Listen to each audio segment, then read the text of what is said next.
ఎగువన కురుస్తున్న వర్షాలతో పాటు ఎస్ఆర్ఎస్పీ గేట్లు ఎత్తడంతో శ్రీపాద ఎల్లంపల్లి ప్రాజెక్టులోకి భారీగా వరద వచ్చి చేరుతోంది. ప్రాజెక్టు 35 గేట్లను ఎత్తి దిగువకు నీటిని విడుదల చేస్తున్నారు అధికారులు.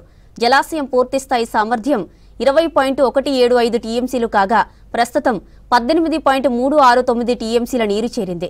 ప్రాజెక్టు ఇన్ఫ్లో 2,91,020 క్యూసెక్కులు ఉండగా అవుట్ఫ్లో 3,91,353 క్యూసెక్కులుగా ఉంది.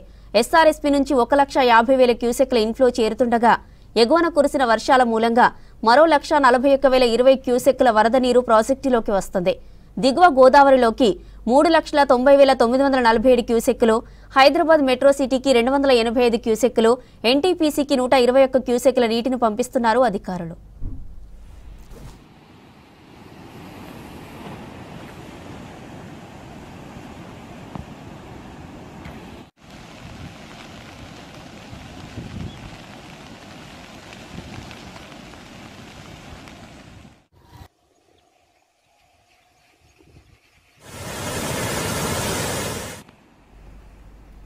ఎగువన కురుస్తున్న వర్షాలతో పాటు ఎస్ఆర్ఎస్పీ గేట్లు ఎత్తడంతో శ్రీపాద ఎల్లంపల్లి ప్రాజెక్టులోకి భారీగా వరద వచ్చి చేరుతోంది.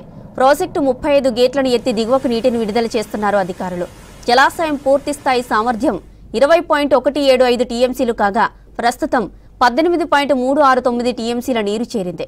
ఇక ప్రాజెక్టు ఇన్ఫ్లో 2,91,020 క్యూసెక్కులుండగా అవుట్ఫ్లో 3,91,353 క్యూసెక్కులుగా ఉంది. ఎస్ఆర్ఎస్పీ నుంచి 1,50,000 క్యూసెక్కుల ఇన్ఫ్లో చేరుతుండగా ఎగువన కురిసిన వర్షాల మూలంగా మరో 1,41,020 క్యూసెక్కుల వరద నీరు ప్రాజెక్టులోకి వస్తుంది. దిగువ గోదావరిలోకి 3,90,947 క్యూసెక్కులు, ఇక హైదరాబాద్ మెట్రో సిటీకి 285 క్యూసెక్కులు, ఎన్టీపీసీకి 121 క్యూసెక్కుల నీటిని పంపిస్తున్నారు అధికారులు.